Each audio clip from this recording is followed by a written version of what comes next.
vous avez suivi l'actualité politique internationale, vous aurez sans doute appris la crise israélo-iranienne ou la crise irano-israélienne. Le fait de placer un pays après l'autre n'est pas le problème parce que d'après les déclarations de Téhéran, cette guerre peut être totale. Israël étant l'allié des États-Unis qui fait partie de l'OTAN, si cette guerre devient totale, ça pourrait créer une troisième guerre mondiale.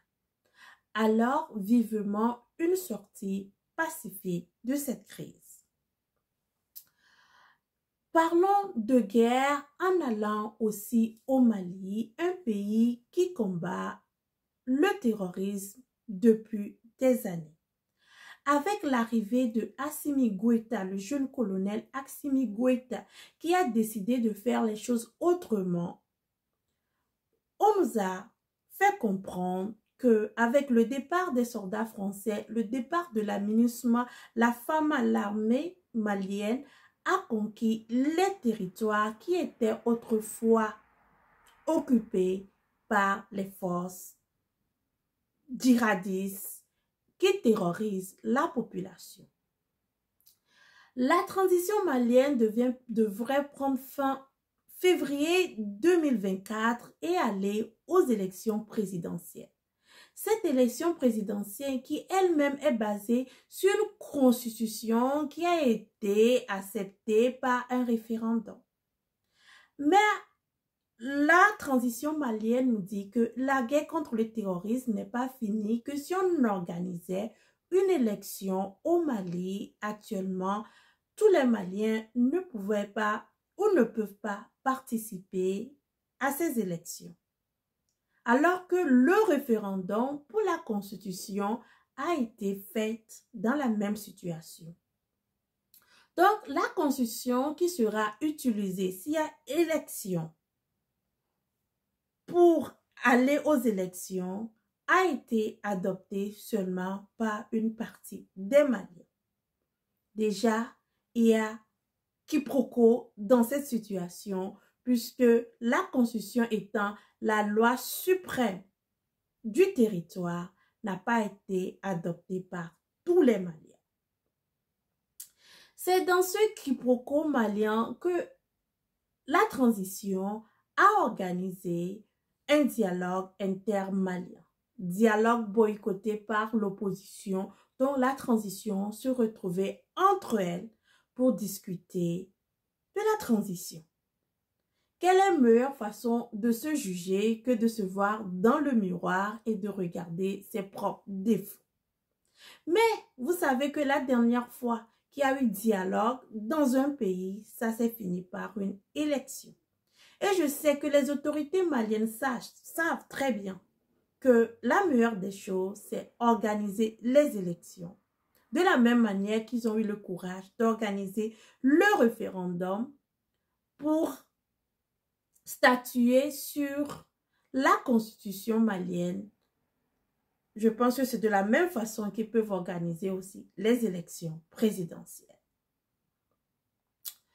Je ne vais pas trop m'attarder sur le cas malien parce que, on suivra avec le temps. Une chose avec les autorités maliennes, ils sont bien dans la communication. Ils ont déjà beaucoup communiqué sur ce qui se passe au Mali. Avec l'arrivée du Premier ministre Choguel Maïga à Kidal, où il a rencontré les femmes de Kidal, en leur disant que ce que femme veut, Dieu veut. Je pense que ce que les femmes de Kidal veulent, d'abord, c'est la paix. Et avoir des autorités légitimes qui dirigent le pays. Donc, en attendant qu'on nous donne une date de l'organisation des élections présidentielles au Mali, nous allons continuer par suivre l'actualité politique malienne. Mais ce que nous retiendrons de ce qui se passe au Mali, c'est la communication qui a été faite autour de ce qui se passe exactement sur le territoire malien. À un moment donné, il y avait ce que les médias internationaux nous disaient, ce que les autorités maliennes nous disaient. D'après les médias internationaux, les autorités maliennes n'ont pas pu conquérir tous les territoires et que le Mali est toujours en guerre, même avec l'arrivée des instructeurs russes. Les autorités maliennes nous disaient qu'avec l'arrivée des instructeurs russes, ils ont conquéri tellement de territoires. Le Mali est libre, le Mali est unifié et les gens sont revenus reprendre leurs activités. Kidal était l'apothéose de cette réunification. Kidal représentait l'apothéose de ce Mali libéré. Mais à l'approche des élections présidentielles, on nous dit que non, que les médias internationaux avaient raison, que le pays est toujours en guerre, le pays est toujours divisé et que si on organisait une élection, tout le monde n'ira pas voter. Donc ici, on a l'impression que les médias internationaux avaient quelque part donné une information juste, ce qui ne les arrive pas souvent. Mais on dirait que cette fois-ci, ils ont vu juste. Ensuite, les amis du Mali sont venus nous dire que si Kaka Déby de l'autre côté, au Tchad, qui est un France-Africain dur et pur, puisque quand les soldats français ont quitté le Mali, ils se sont retrouvés au Tchad. Quand ils ont quitté le Burkina, ils se sont retrouvés au Tchad. Quand ils ont quitté le Niger, ils se sont retrouvés au Tchad. À l'heure actuelle où nous parlons, il y a plusieurs bases militaires françaises au Tchad. Les amis du Mali passent leur temps à comparer le Mali au Tchad alors que d'après le colonel Assimi Goïta, il veut diriger le Mali dans la vision panafricaniste alors que d'après Kaka Déby, il reste bien et ferme dans la France-Afrique parce que tout ce qu'il cherche, il le trouve dans la France-Afrique. Donc, c'était quand même un exercice difficile pour les amis du Mali qui veut nous dire que si le Tchad peut faire ceci, le Tchad de Kaka Déby peut faire cela, pourquoi empêcher le colonel Assimi Goïta de le faire? Je voudrais juste rappeler aux amis du Mali que c'est parce que nous voulons couper avec les habitudes de la maison France-africaine, nous voulons couper avec les habitudes de la CEDEAO que nous avons choisi l'AES, nous avons choisi le colonel Assimi Goïta. Si le colonel Assimi Goïta fera des choses et nous expliquer que parce que Kaka Déby le fait, je le fais. Si Kaka Déby a pu assassiner un rival, un opposant, et que moi, j'ai juste suspendu 80 partis politiques et sociétés civiles, pourquoi me juger si Kaka Déby n'a pas été jugé pour ce qui s'est passé? Eh bien, colonel Assimi Goïta, tu n'es pas Kaka Déby. Nous avons mis beaucoup d'espoir en toi de voir un renouveau politique. Si on voulait voir les mêmes choses, on serait resté avec les Kaka Déby, on serait dansé, fait la haie et comme Sucé Masra raconter qu'on sera un jour président du Tchad.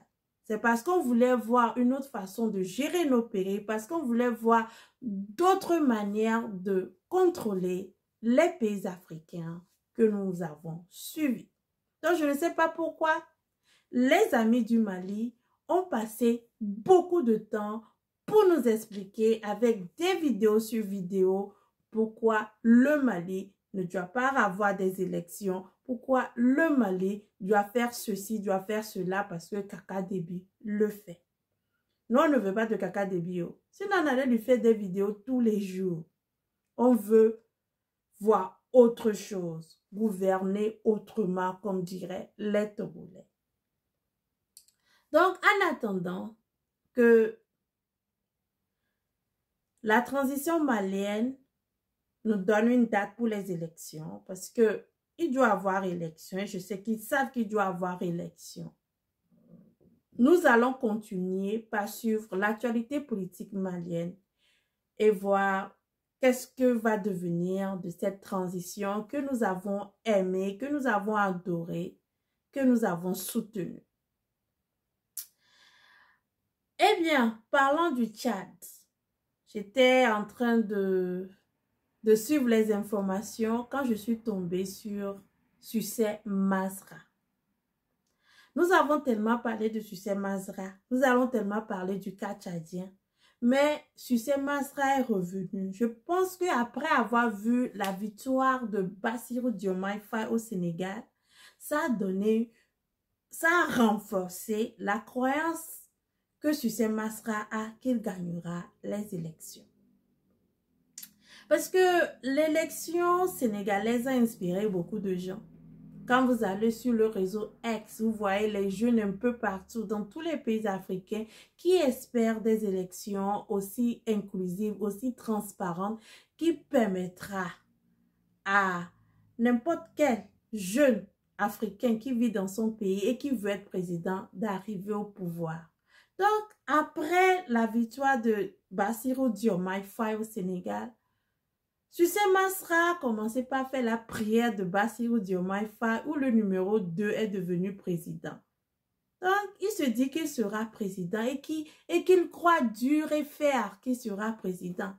Moi, mais je me demande comment, avec ce que les gens disent sur les réseaux sociaux, avec tout ce qui se passe, avec tout ce qui s'est passé au Gabon, où le fils a remplacé le père, tout ce qui se passe au Togo, où nous avons un pouvoir monarchique, où le fils a remplacé le père, et depuis presque 50 ans plus, il dirige le Togo.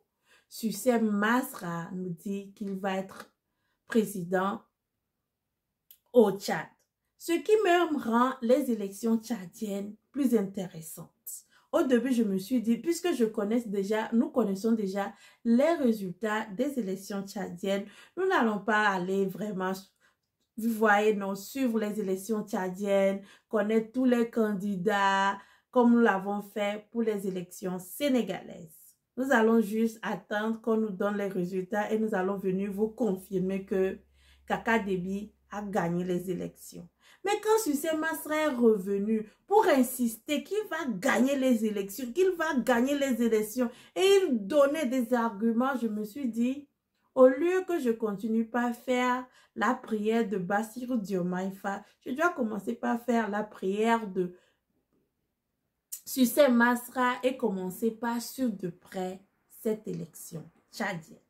Mais sachez que le père Déby, le père de Kaka Déby, qui a dirigé le Tchad d'une main de fer pendant des années, a fait beaucoup de ravages civils dans ce pays. Et que les Tchadiens sont un peuple qui manifeste aussi beaucoup devant les ambassades françaises en demandant la fin du régime Déby. Le régime Déby est loin des plus sanglants. Vous l'avez vu avec la mort d'un opposant sur lequel on a tiré à bout portant et on a publié ses vidéos sur les réseaux sociaux pour l'humilier. Mais d'après les informations, cet opposant a déjà perdu des membres de sa famille de la main des Déby. Donc ce n'est pas des amateurs qui sont au Tchad. C'est des gens qui ont des grades dans le fait d'éliminer des opposants, d'emprisonner des opposants. Pas si longtemps, Sucé Masra même fuyait, allait en exil pour rester vivant et a perdu des membres de son parti politique, des jeunes qui sont venus le supporter pendant une manifestation. Donc c'est dans ce cadre-là que Sucé Masra se dit qu'il est convaincu qu'il va gagner les élections et qu'il sait qu'il a la capacité de gagner ces élections et que le peuple tchadien veut de lui. Le même peuple qu'il a abandonné pour fuir, pour aller en exil. Le même peuple qu'il a abandonné pour devenir premier ministre de Kaka Déby. Le même peuple qu'il abandonne maintenant en devenant le seul opposant qui est internationalement connu et qui va aux élections avec Kaka Déby. Ce que je veux dire, c'est que Sucé Masra est en train de légitimer le pouvoir de Kaka Déby parce que il va dire j'ai gagné les élections en allant aux urnes avec un opposant de taille.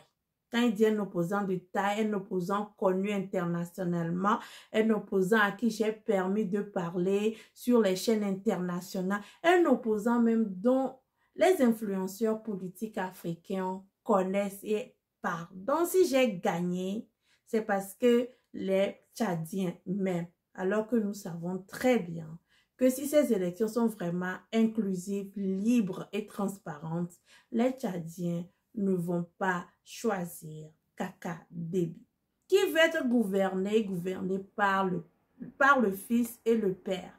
Qui veut ça en Afrique?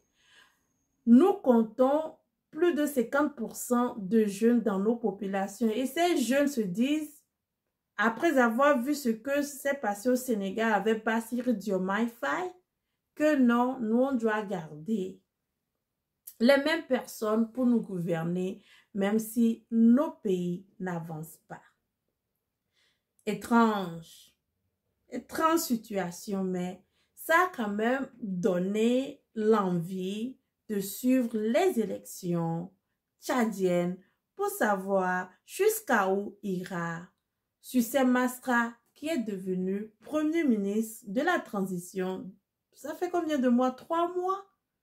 Mais qui est sûr que ces 3 mois qu'il a passé à la tête du Tchad, il a fait un changement, il a fait des impacts qui feront que le peuple tchadien le choisira comme président. Mais depuis un certain temps, on sait aussi que dans la zone france-africaine, les présidents ne sont pas choisis dans les urnes. On le sait. On le sait. Donc, on attend. On va suivre les élections tchadiennes de près et on verra si Sucé Masra tiendra sa promesse. Bon, il ne nous a pas promis qu'il va gagner, mais il a dit qu'il va gagner. Si Sucé Masra gagnera.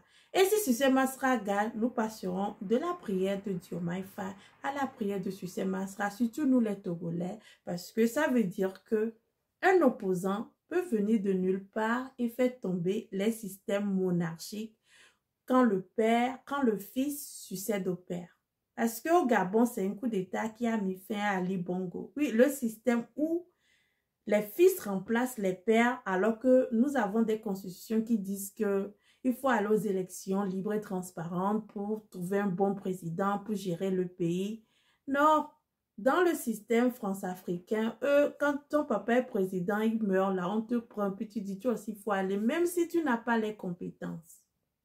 Ali Bongo rêvait d'être chanteur. Sa maman est chanteuse. Il veut être chanteur.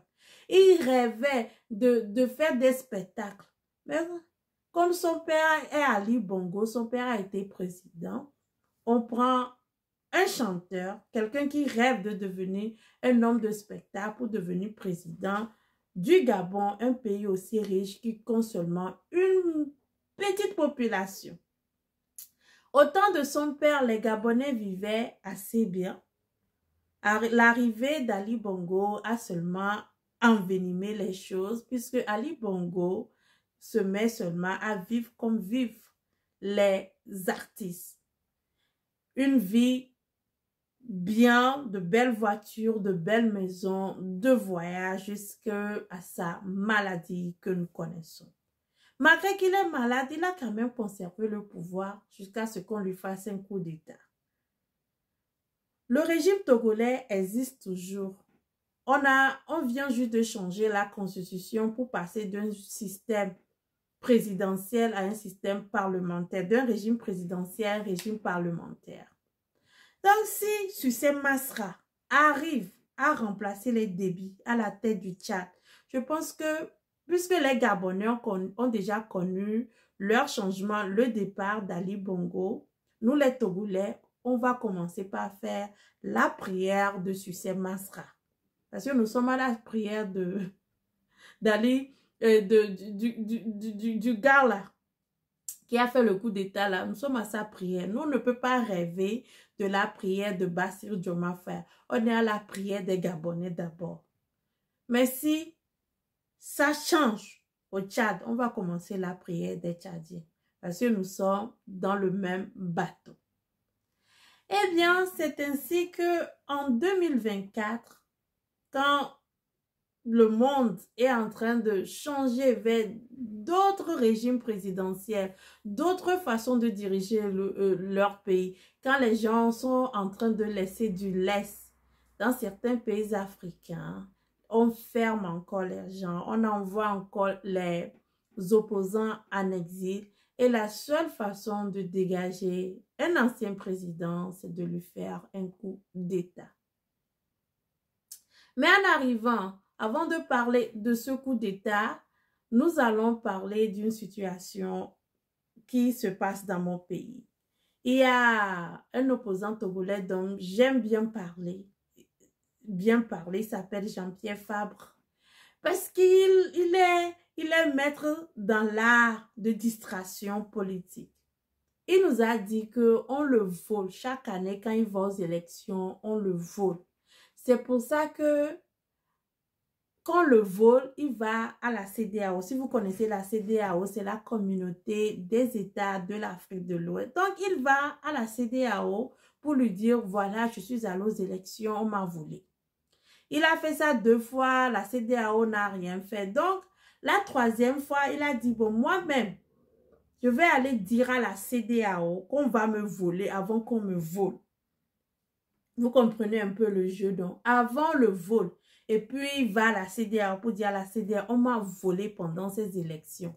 Cette fois-ci, il dit non. J'ai fait ça 2 fois, ça n'a pas marché. Maintenant, je vais même aller dire à la CEDEAO que je vais aux élections, bon, on va me voler. Comme ça, quand on va me voler, la CEDEAO va intervenir. Et il a fait ça en 2020, ça n'a pas marché. Nous, on lui a dit que ça ne va pas marcher. Parce que ça a fait ça 2 fois, ça n'a pas marché. Qu'est-ce qui te dit que la 3e fois, ça va marcher? Maintenant, le même opposant dit que comme le Togo veut passer du régime présidentiel au régime parlementaire, il va encore voir la CEDEAO. Vous imaginez, il est allé avec le même problème, voir la CEDEAO 3 fois. La CEDEAO ne lui a pas apporté de solution. Maintenant, il va encore voir la CEDEAO pour lui dire bien, au Togo, on est en train de passer du régime présidentiel au régime parlementaire. On est en train de toiletter la constitution. On est en train de faire du mal au peuple togolais. Eh bien, c'est ce qu'il fait et c'est ce qu'il a toujours fait. Et bizarrement, ça n'a, même pas bizarrement, et comme vous l'avez vu, ça n'a jamais marché. C'est aussi ça l'opposition togolaise. On nous fait tourner en rond. Eh bien, en attendant de voir la réponse de la CEDEAO par rapport au problème togolais, je vous souhaite un bon, bientôt vendredi, donc je vous souhaite un bon week-end. On se voit sûrement la semaine prochaine. Bye!